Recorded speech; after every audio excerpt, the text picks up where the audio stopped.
tun malama tangin passenger kurchi lir thei permit hi ni buite mamo da nang azir zerin ahun line mir zerin permit a pesua thina heng lir thei te hi taxi kan ti te two wheeler taxi four wheeler taxi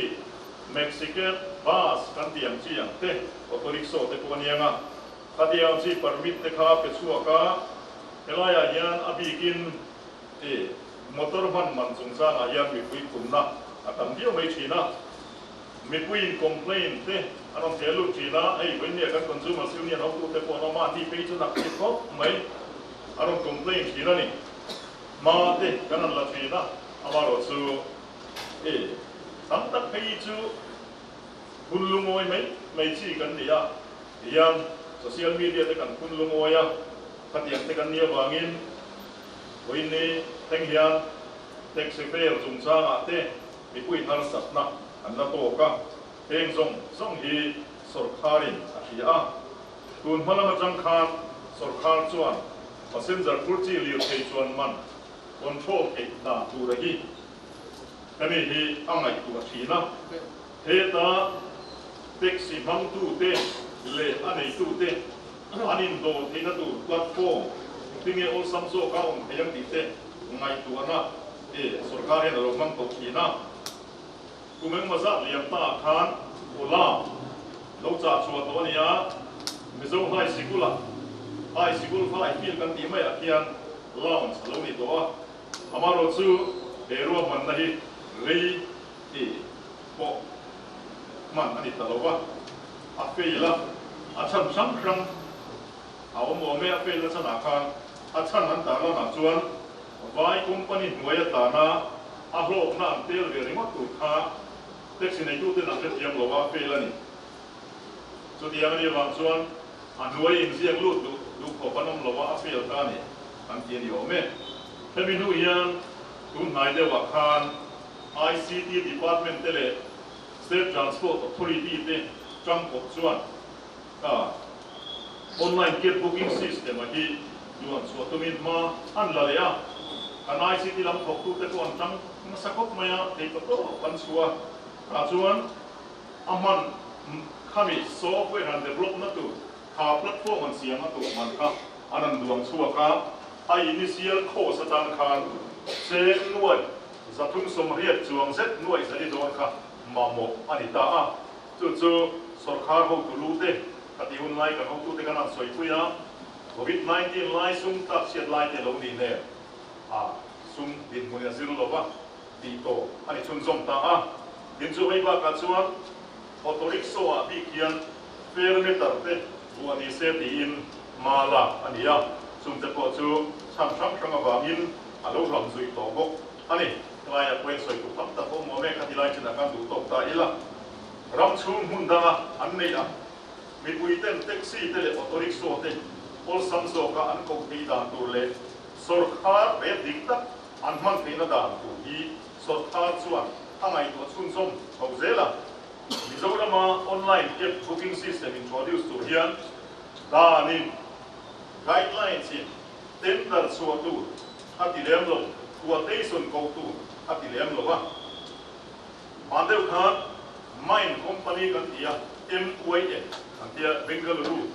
kun besania sum te po chuan deal na arong te lu ta amaro chu kan ho tu ten mun takin an tum dam te anan ena kan ram din hun ne ai mil lo ve an fe regulate dan tu te po kha arem chang che lo ve yeni wangin ha deal na kha no ani a chu ti line fe regulate na ta na online booking system hi kan ma mo tho si awangin state transport authority chuan hetiang ang company buai pui thei tu dang te ko hi ngai tu chau zel ni sela explore ni sela ti in minita ta ania hemi nu hian NIT le bulai chenin bulai den dia anen lo da chon blooming yang deu hian ti angai thei ome ne na tangin proposal don ania an proposal te ngum takin kan ho tu te nan zero chianga heng farm pati te heng tinge kal puyan tum an proposal te PowerPoint presentation nen la an nei ti peka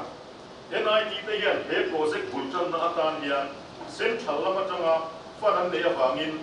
Mizoram Sarkar dan he project kalpui tu hian sung sen bel tu a lova in chu mai ba ka chuan he system kalpui tu hian infrastructure enge mo chen an lo nei to sa boka in te ko poi mo tak pa ka chu sung dong tu ni lovin project en kol nai tur chiak sung sen sui angai do awangin STM meeting nili khakwa sa mai som ni pali chuan NIT te hi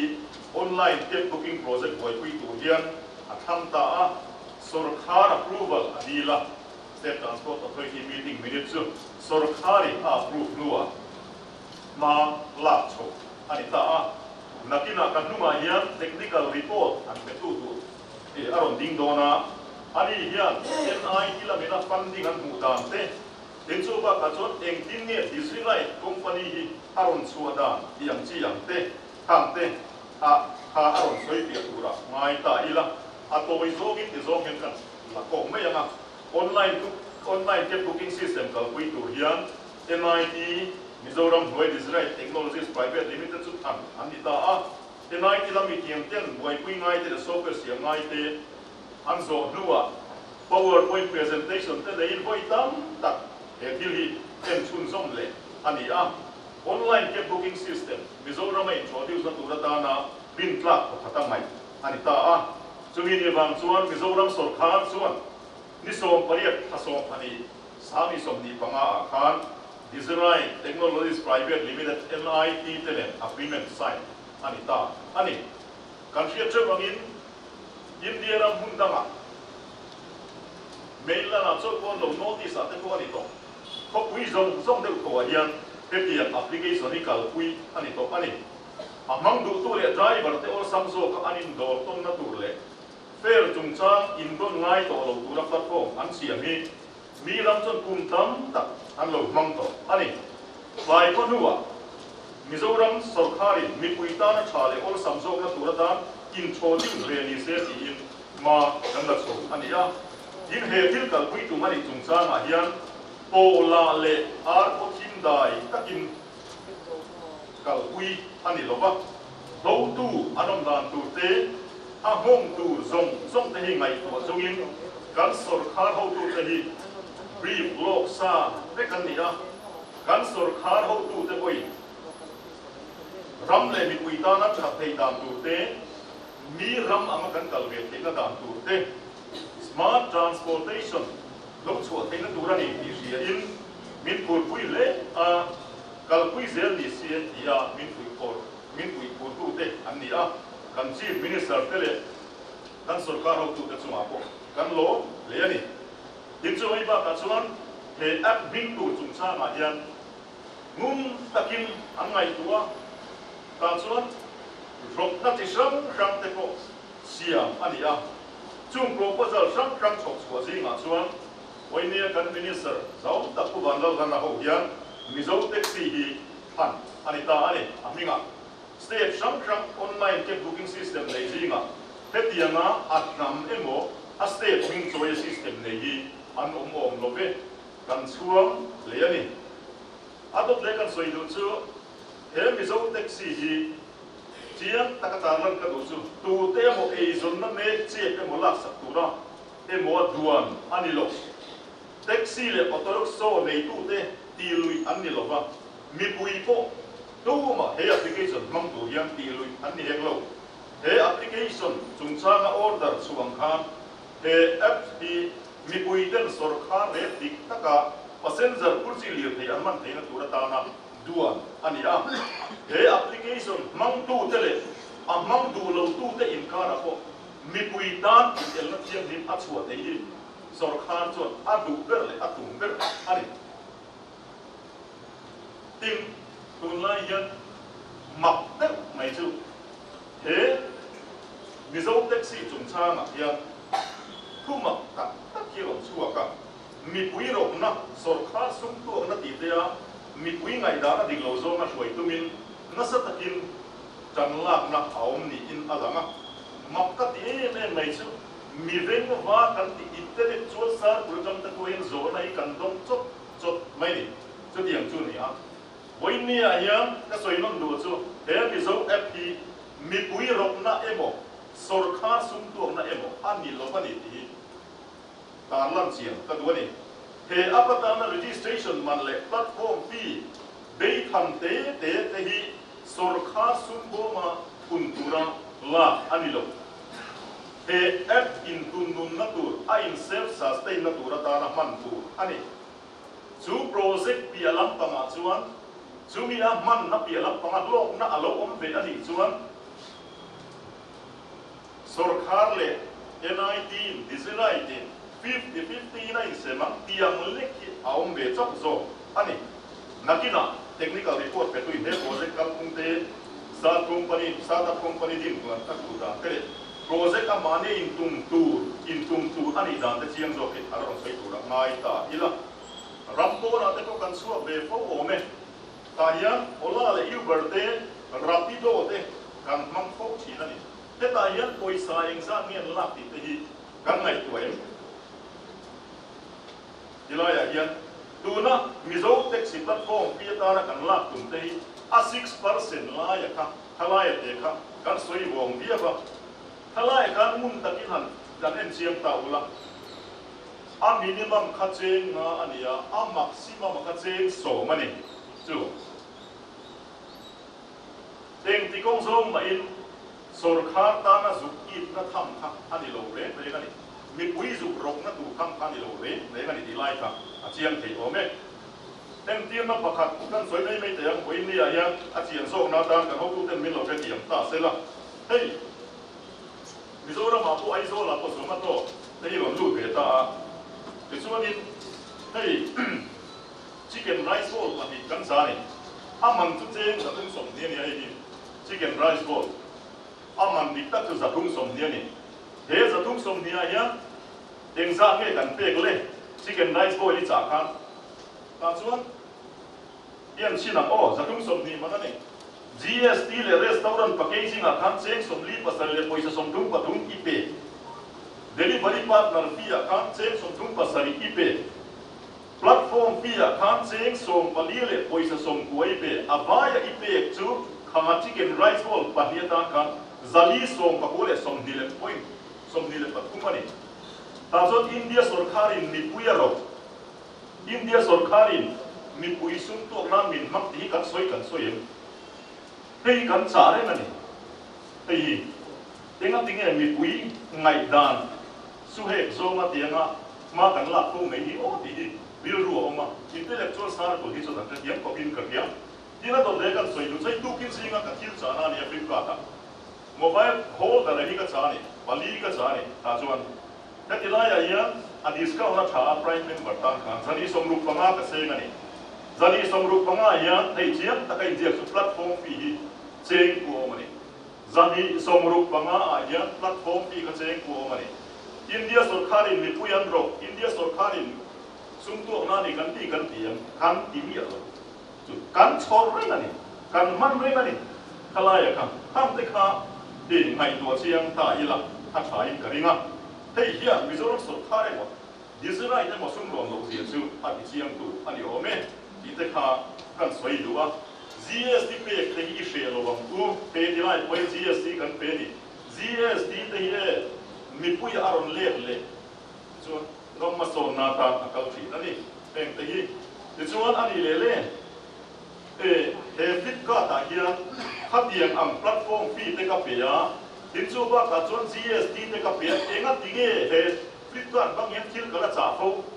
cha lo me yom ta ka lo chung chu chu ya ngai le ne ke ti lai ka ba le khan kan ti mai te ma se ka cha khan a klom ta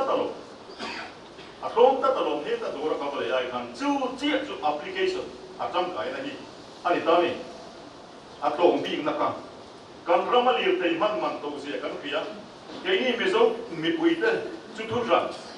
kita ila ramdam khualzin ketilaya sai ranga rail station aron roma khualzin aron tam to je kan khia kan rampo he ti ho hian nu man ti chu ti lai chuan an soi per chin and complaint chin da chu transportation cost sam zia ni transportation cost สามเสียที่นี่แต่ส่วนแต่มีกองทรงมาพวกยังdepartment อังเตะเลยไอ้ระวังเตะพวกยังนักสัตว์ที่ state transport authority อังเตะพวกยังมุ่งรังจังอิน rate control ตัวละมาละตัวละนอกนั้นนักสัตว์ที่สุรการเนี่ยตรงนี้ที่เตะพวกยังการเทียบตาอาชาวเมย์แต่ที่สองยังสุดยัง control ตัวส่วนพวกนี้ยัง application กันกลางสัตว์ตัวนี้คือเสียอีละเท็กซี่มันสุรการเรต้าเจ้งสัตว์ตัวมันอีลายเจ้งจังหาอันจ่าเสกานนาอีเดียอีกุนะอามาเราจะดูนะส่วนอัพแพลตฟอร์มที่เจ้งรูกัดจังเจ้งโซ่อินการเล็กเตะกันสุรการเรตดิกตัดอินเจ้งไอ้ตัวโดนนี่ส่วนไอ้จุนี่นั่นสวยจุนี่เวลาเนี่ยมิโซรัมตัน local transportation สงสารเมลุงไปหมดตักกันคุณโดนะอัปปูรมกติแค่เดียกวิทเนสที่ยังกันอมเยลงมันตักเสร็จมิโซแท็กซี่ฮีมิโซชลายมิโซไดรเวอร์เล่มิโซมีปุยตาตัวเลี้ยวกันรัมมิลเล่ local transportation ลำกันมาหมดรูปเทตัวด่วนอันนี้เฮีย application หน่วย in register ตัว driver เล่เลี้ยวเทียเร่งเร่งที่อุลุกตะกันเอ็นเฟียเวกอันนี้เจียนตะกันวันนี้ตาลังกันตัวชูเฮีย apps หน่วยเลี้ยวเทียกัน register เต driver กัน register เร่งที่เลี้ยวเทียโอ document clear driver อะพวกอินฟูน่าเอมานี่สิมาพวกยังตั้งแต่เราสุดมิโซนี่มูมาโลวินอักเข้าที่ร้านร้านนี้เขาเนี่ยไม่ติดตรงที่จู่งันส่งแต่คนสุด driver in register ตัวเรียนอันอัพโหลดตัวละจู่ voter ID อันอัพโหลดไงนี่ที่ตามมุนาพวกเราเช็คเลยครับนั่นเองสุดเดียงของส่วนกันพิมพ์คุระมีบุยตานะฮิสินเชื่อที่ register อันนี้จู่เจ้าเดี๋ยวจู่ registration ที่ชุ่มที่เซลล์ตุอันนี้พวกนี้อ่ะต่อเพื่อก็สวยดูใจเย็นนี่นะวันเล่ขัดเอแอปสักทีอักษรสมุดใจลงไม่เท่ดูนะพวกไอโซล่ะยังเชียงถ้าการนำสุขานี่ใช่ไหมกันเจอแม่เนี่ยสวยจักรวาลที่จบที่อันไหน register อันนี้จู่บางส่วน4 wheeler taxi เด็ก2 wheeler taxi เด็กออโต้ริกโซ่เด็กกันมาโมอารมณ์โมรีโลเบ้คิวตั้งอาพอถูกทุกสามตรงนั้นอารมณ์เทียจู่มีเสียงเริ่มตูดส่วนสุรการปนในSCA จนมาอันเท่าเจ้ตรงนั้นมิโซมีปุยเล่ามุนช่างอันตั้ง local ตัวจินตตานตัวอันยังจู่มีส่งตานาด่วนมิโซแอปที่อารมณ์ที่เงี้ยที่นาตานเทคโนโลยีนกันอินโซอันนี้กันฟิวเจอร์ transportation สุ่มสามกันฟิวเจอร์ที่กันกูตาไอ้ขัดนี่สุรการส่วนที่ตัวที่อ่ะแอปสักการส่งช่วงตาจู่มีอ่ะมั่งจังไกจุยเลยจุยตัวจู่มีปุยกุดที่นั่นเสร็จเอาเมตตาโดนอันนี้จู่แต่จู่ก็สวยที่ตรงนี้เสร็จแล้วพูดเจอเมตตาโดนเมตโอ้นั่นแหละครับครับข้าใน technical report กระตุ้นกันดีอ่ะข้ากัน director ทั้งหมดเช่นจู่ก็เราสวยเจ้าตัวตั้งจู่กันเชื่อที่ยังตัวนี้ก็โอ้สไลด์มาสักการะกันดังที่อันนี้มิโซแท็กซี่กันเรื่องว่าชวนแท็กซี่มั่งตู้เตะเลยขัดตู้เตะลำตั้งเลยมันเลยอันซ้ำตะการนี่โดดเห็นนะตู้แพลตฟอร์มอันนี้ที่ชื่อกันจู่อัตุมอันนี้อ่ะส่วนมิโซแท็กซี่ที่ตะการตาลันตาเขียนแต่มิโซแท็กซี่เสียมันนี่ได้เอมานี่ลำปังอัตรังอินที่แบงก์ไอทีมิโซรมลำมันจังอ่ะที่คัลโชดานะคะสวยมาสักการะกันเสียheavy higher educational institution กันติ NIT กันติ IIT ติ University กันติ faculty กี่ faculty กันนี่computer science and engineering department assistant professor นะทุกรายไม่กันนี่กันเฮียนzero paเฮียน research and development research กันติจู่กันนะพูดหมดกันนะพูดหมดสิ่งมีนี่จู่มีจู่นี้ research and development project ที่ central ละมาเต้ central สุรการมวยfunding agency ช่างอาจจะกันดีลุ่ยนะที่จู่นี้ IIT Bhilai Innovation and Technology Foundation ที่ Department of Science and Technology Government of India หน่วย funding agency ประกาศนี่จู่มีหน่วยจู่นี้ project กันจุดดีละกัน project จุดดีนะที่ tribal supplement นั่นที่จู่ tribal area ชูมา technology มั่งมีเลยสาวมันจะช่วยกันเลย entrepreneurship ลำ promote นะดูจู่มี funding agency จู่อันนี้ chu da chuan proposal te kan chu submit ve a presentation te ko engemaw zat kan pe nuwa mi funding tur atan hian sum min pe a ti chuan kan proposal zu zia hi transportation sector b ka engtin nge IT mangin ma kan son theang ti kha ni a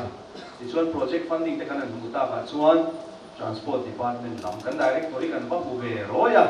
engtin nge tho ho dan te om thei ngem ti tin ti chuan ani hian min lo phut pui em kha ni china a back story te chu kan thre to ve ti chuan a toy zong in soila transport department ne tho ho dan tu te kan an du ma mizo taxi hi any platform hi buat sei ni se ti in rele ni a state transport authority in phalna min be a ti chuan mizo taxi siam chho along ni ta ni a tin ke ni lama hian a funding agency hemi IIT Bhilai Innovation and Technology Foundation IBITF kan ti ina funding min on pe hian an guidelines a tel pakhat chu ki entrepreneurship lam promote tu re wang hian startup team nge tu re chu wang chu startup Digital Technologies Private Limited kan dina tin adin dan tu te ke ni sarkar thok kan dia central noya kan involve dan tu te in ki mahi Ministry of Education hian National Innovation and Startup Policy ki sa ni som pa ko de kan lo duam to a chumi policy noi guidelines strong mang chuan eng startup ve la hin kan involve ve ani chu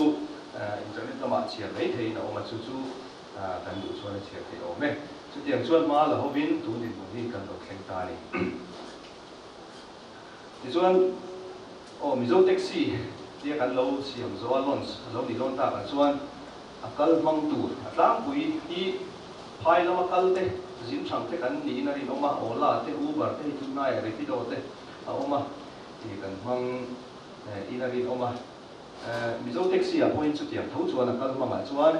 passenger man tur app kan ti application a kha om maya sira kan nuam kian chuan driver ho ina an lo man ve tur kha a app kha om le maya chu taxi te four wheeler taxi te two wheeler taxi te auto rickshaw driver kan an lo man tur app kha a om le maya mizo taxi command and control center kan tia kita kian engkim a software lo maintain develop maintain le khagen call na kuna kha a oma tin poi model pakhat chu server chung chang ki ni ta tun ma anga heta building a in chok group ang chi te kha om to lem lo cloud server kan tia chu India ram ko pui dang Bangalore ni mo Mumbai te kha server kha khatin man choya ami ta ri chu wa chu mizo taxi a khwa bur kan ti ben chu kan thia thiam da na engkim driver le passenger in an in biak na te hilaya affair local purei te location lo check le khang zong zong kha ki cloud server mizo taxi cloud server a ke kim kha ti ani ta chemical kana chi ka ki ani ta ni ti chuan ke nin heta taxi mang tu tele ani tu ten a e pakha an lo mang ta ti chuan ti command and control center lama hian mizo taxi staff software engineer le khang and ko tu zong zong khani kim lo en polin an lo en fi tai tri ani ti chuan technical report te ni ko o hela men amala ma he kan project tran tir lama changa project tran tir phat changa min pui tu te mi design kan ni former software engineer te mizo zinga tiang ang thiam experience ni cha te omang em ti kha ama sabera project kan mu changa kan hoi pui ani a ama mizo zinga hian thiam tak tak experience ni tak tak te kan lo ve to a chu an ni zara te tiam ti pui kin te kan ni ti kha mizo nge ni siam mizo tlang hal ro alina an din an development ni ti ka kan soi te le sim sim do a so an chuan an chuan om ka tia ela mai ya mai han chua o ti chuan engtin nge passenger aman da tu ilaya ka chu asir bera kan charla nang kia tuna mai taxi ko tu ka du chuan ka ko mai thei chu na tuna ti ta kha ni ba ya ki ta kian ti asir ra ka chi chi app ki na kan download na chu home page ka na lang mai na naw ti kha o ma ka tang chuan kan chuan ni ka te kan kal du chuan te chu ha ni mai ya chuan search driver kan te ma tu na ni ka tuna ko mai tu ha mai do ni driver anu tuna kan bun hai no chuan ti chuan a du le chuan fly lama ka office ban hu na mo na tu zin dar ko office ka chua do na min pick up tu ka zon du chuan later chỉ khi ông lấy cả chuan để áp hút kha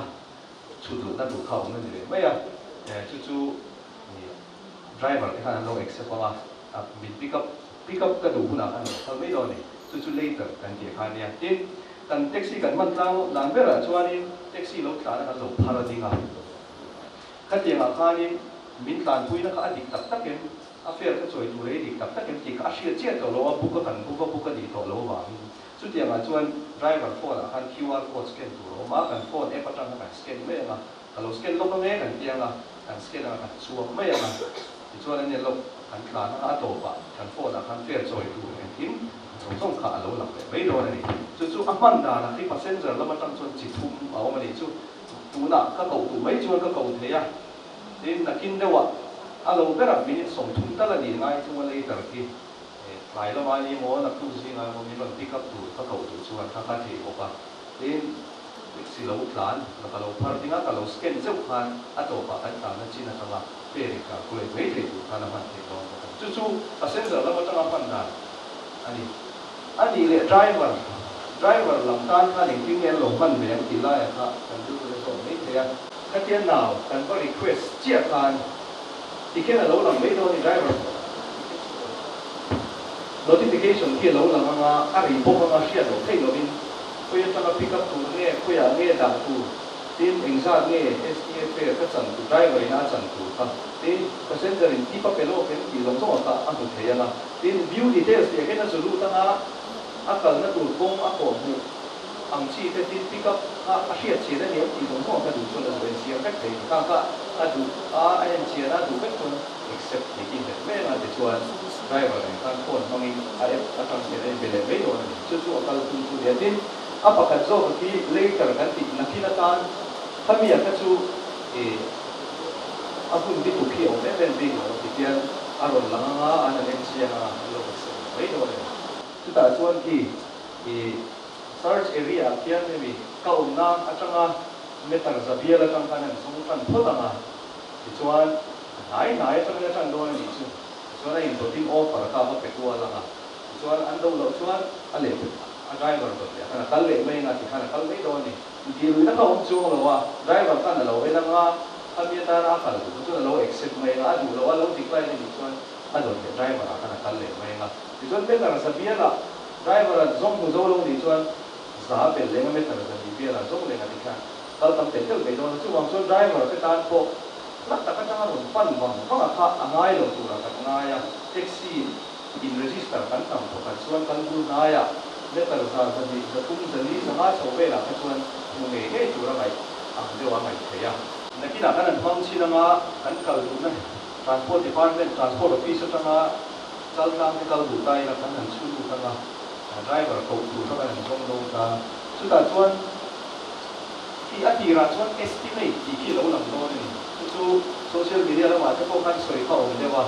số là anh đi như vậy hàng chia tiền tiền chia đâu thế là trong in bông còn có em kia bàn rồi thế là trong in bông còn có các đủ ta các pick up đã đủ trong transport office các bạn chú ta các đủ ta bông còn các bạn chú đủ ta ama rồi chú bông còn các đủ ta không chỉ công hẳn mấy điều công không về đâu mà đi sao ta là một cái gì á ông chủ là một cái gì á trên Facebook thì cái này chúng ta cũng có cái đủ mấy thì cái điểm phải là nếu có trong quan traffic condition nó dự thế hàng một số dự án công hoặc các đội tham gia support đồ này cần cần đúng là đủ là thế tại hiện những cần chuan thì anh thủy trong nữa thì thì anh phải đủ về anh gì đắng thì cái estimate ra một cái đồ này chú là khi nào anh phân tích là mấy là amai lo tu driver lo khin chia dan an chuak ta trip pai tran chia ro ka chuan dan location ta kan lo check no ta ni chuan sal tang lo kan thal chuan sal tang lo kan thal chia kan GPS location mang khan a to pa a distance te a fair te khan so kha ni chu lo thoi chuan amai lo chu enga mo kan pe la biau te ni lem lo chuan a ti ra estimate le a to pa to a final fair actual fair ka chu ni và ngày anh đi tiếng giống giống khác anh ở tổ vợ cái rồi cái tiếng driver đấy phải lệ nó sẽ trở nên bảo anh đi đồ con thấy nó đủ anh đi chứ mà chuan cái kia anh đi hóa anh cần đủ na cần số khan khi mà đấu tổ ta chứ là chuan đại đấy cái passenger khan driver này là quay sang tại vì nó thì cash thì nó muốn ama chi pe ya kan pe me lo ni he mi kan ki na chan pa ka chu ni cash ai pe ka hi a poi sa pa ani ya anga i pe ka hi bo tak tak thei lo lo ba chu wa chu na app chu ma chu i pe ka hi thil tam tak buai thap na uma a pa ka ta chuan MTF na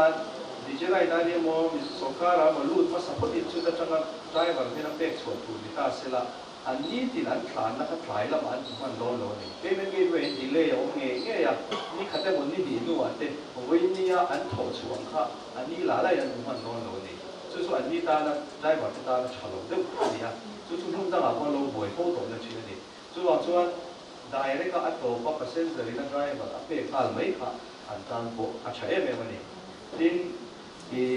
payment gateway thua an kan lia khan payment gateway charge te lo ma kha la khan unfair chan tu me nge jinga ko kat te lo ai le china ha chi te te ka driver te ta na chalo ni tu na an ti na hi chu a chaber ni ya tu din na chon kan mai ma ani me tar tang kha SC re ma nge chu mai lo ni it passenger la ma po mo phu kai nge ma mo om be to do na chu ta chuan driver a ron khen ruwa ma re ngai lu ang chi te kha tu na chuan grace period minute nga da ania minute nga duang nga ngai zel chuan minute tina cheng khat choi ve do ni ti te kha a fairing calculate da hi no pek to a tin taxi kan manga ama kan soi lok ni mi lo ko ya mo mi kalok ka ba peng lok te ang ka ba le lok so ta chung ka ba kal lok mi lo ha lok te dia driver ho bina nge ni an phun noi ve po da chi kha STL ang point a tha dia ti hian ka te ang chi ba pe ko yang chi ka chuan minute tina char kan ni ve mo ka ni an bel ve nge a ti rang chi ka bel hal thei lo mo ka chu chu a to a passenger kan driver kan ka te mai lo ni ti chuan ti chi la kan direct ko soi to a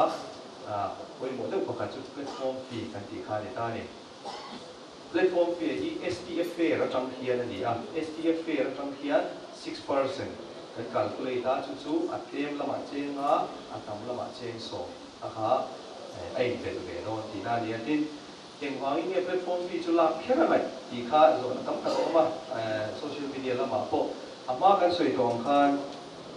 mizo taxi ran tu hian server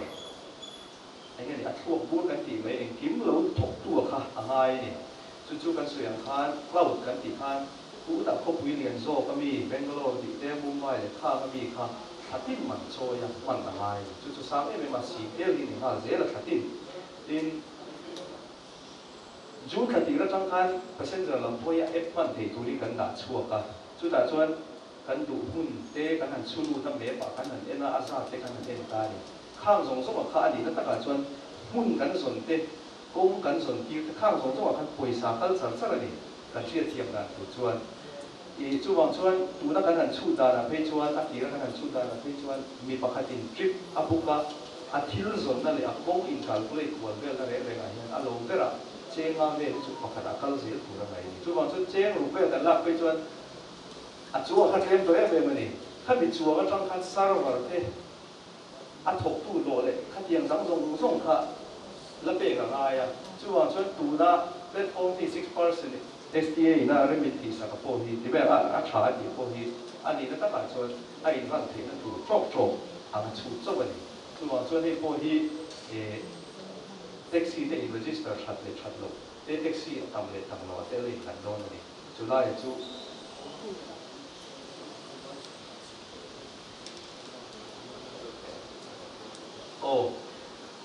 โอลาเต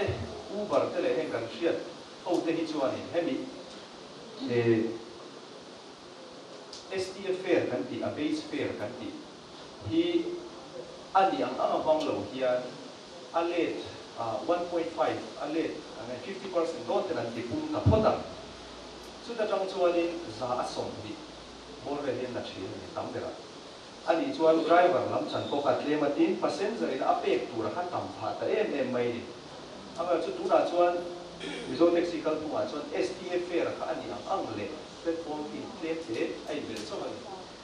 โอลาอูเบอร์เตอร์มีตั้งอีน่าให้มีซุ่มโดนอาคาคัลคุยตักอันเลี้ยงเขาชวน STF fare กันที่ยังชี้ 1.5 อันเล่50%เวลาอันนั้นที่ผู้พอดชุดมิโซชวนเป็นฟอร์มที่ที่เลี้ยงตั้งตักอันเบลสุดท้ายจังชวน 20% นี่ guidelines อันที่พอดีกันบุยกันเลยนะสุดท้าย 20% บอร์เวลสุด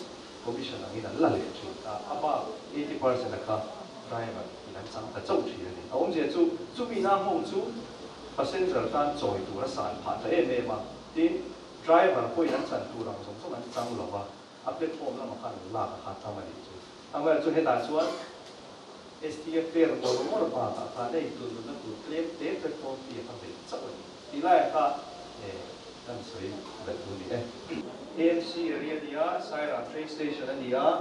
link to airport ba Falcon area ti ani atin motoriso te hen domain an nei khanga e kan sia ta min aizo north east south east ti west te khang chi ya kan to ho pon tan te ya khang chi area kha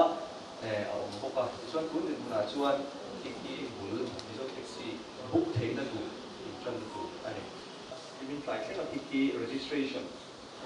da ne dia tuna hian passenger FB ka kha kan download lo chuan in download de ila passenger app ki mi sing khat sang thum bor be kan download ta registration ten ti to a tin driver lama hian four wheeler taxi ki sani somsari pali two wheeler taxi ki saruk somria pathum le auto rickshaw som pasari ani so line sa tua somsari me pali ni min kai thena registration ti ani ti mizo taxi hi engwang nge kan phana nge a thatha tu nge tang kai ni tu ti kha ti da kan del velo kan duwa passenger lama driver lama chuan passenger zo ka tlan kuwa pak te tin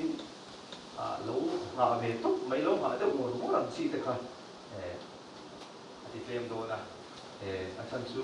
driver passenger lemin ma ni ong na kan ko mai do na tin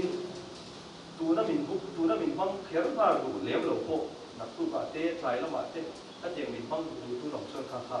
buk lo mai te do ni tu la chon na kal ma ngai chon tlang kui taxi kan pa na chon kan bel shiat te kan nei ani lem lo pei chuan han biak lo mai tu te kan ma em chi la tu la chon mizo taxi thu kan kan bel shiat te ni lem lo po kha kan du tu la kan buk lo mai do te do ni tin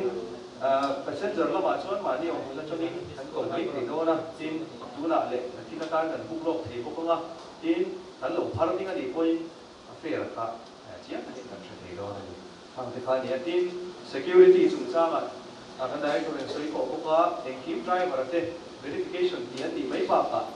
kan entia kan in pura kan tan re ani engkim monitor pe kan ni wangin enga mo har sat na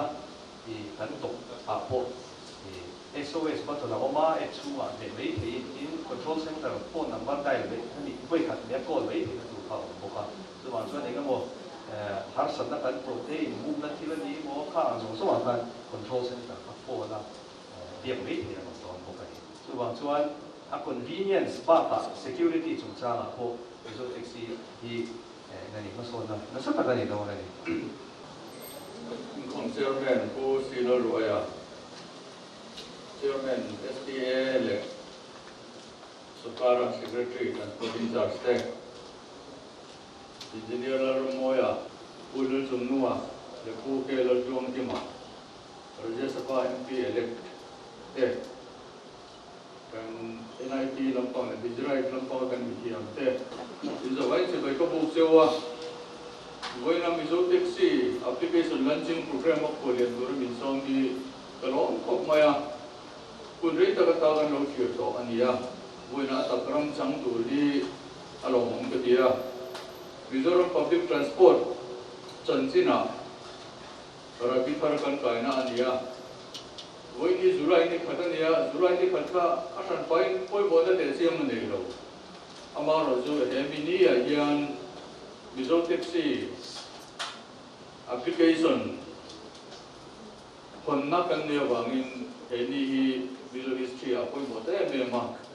transport department tan pesa apoi bote ni dika kan soidua transport department hi sama sa ko serious pariata department from din arutia ma supply department na tang arutia ma ni kum sum pariya lo pa ni better maya Gumbatan transport department hi ani Mizoram ni puite chimtop le martopa sakle thanga ramchung le rampona purpur kina komte phalawa bus accident repair te ngaya pas sa chuang kha ai kol thina ni chung lai chuan Mizoram budget ti hek tu ti to pai tu corporation da le tu ti te ari thina ni amaro chu tu na chuan transport department chu Mizoram earning department Mizoram sarkar thata ka kal thina tur ta sun tu chok tu poi mo ta ani ta tat mai chuan takin ka soi thina transport department an thok tu ten lumrual takan khona le an taimak na thorim na wangin sum tam takin Mizoram sarkar kal zel na ta nian na khona ta nian a thok chok thina ni ti hi chuan takin ka soi thina ni Sampai sa som di pangale som di baru kum khan sarkar chuanin transport department hi noi sangru sunglu turin atia target ka kan khum pap mai tin kumina ko yan samni somni le program ni saria yan sangru ple zaru noi sangru ple zaru adik tro sangru zani target misiam saklea supo chu lumrual tak ka khona zara kan khum le nge di ka be se ta tani chuan sarkar ko in department hi per le poi mo per ra sa lo ma se kan poi mo je hi an som me ka tuna chuan transport department hian district tina office kan nei ta district tina office nei king ma sa poli kan ni ome department la nei lo ne tam khop mai tin staff kan in dai lo ne po department sam tera kan problem ani amar chu tuna chuan kan department poi mo je king kan mo ang te po na thok thei turin kan siam chho tan ta FBI lab chungchang ate enforcement staff lab chungchang ate LDC le for grade thengin kan mo ki chu mem ngai poi mo chho sakta ti chuan na po thatakin kan thok chho te don ta ni department jansin jang po an soi tu tam ta go ma amar chu win ni hi Mizo taxi lanchin program ani ya chu ram poi chuan nei ko da te kan manga in Mizo taxi application ni kan hong don nge kan tam zer don ka tiam che lo ka ra in ron china book release di hi tam zer kan tia launching ani sia release cha di che si lo nge ni kan tam zer ha kan hong book tu re nga yang aka do kan chamangyo voin tari nikhat bok niak zon tha kan lalpa kum samni le som ni parukian Mizo taxi application hi Mizo mi kuitan trangkai takan man durin lom takin kahongin ketang sare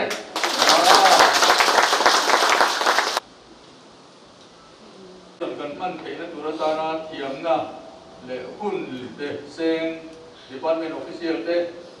National Institute of Technology Mizoram wa kan mi thiam te STA member te paka among tu tu puile taxi register to te song chu alom thu ka sai duwa India ram taxi aggregator service lian tak ola te Uber te Rapido te aum ki kan sia mase Mizo man tura Mizo siam nei mai karan nei ta hi ro puile maya te hian ram chang pang zo te ke pen rolin Mizoram point ma kan son be te ni ti atiram siam ta em ani Pen sum dong lian zok ten blok na alu ma wanga red to tak kan siam ang nilovin ol samna wang zok in mipuin SDA redam kapin an hom thei tuli apu le ani Mizo taxi hian sarkar department le academy te thawon na thatak an nei the ni ti atiram siam le maya he model ang hian healthcare te education te agriculture te disaster management te le public administration ate pahone tamjok om thei nei ka be sei pokani digital transformation hi kan du wanga nilovin khovelina ken tel ani to good governance te kan soi powa sarkar in real polna chale public service delivery thaso kan nei thei chuan thengpan ro te hi mana thulani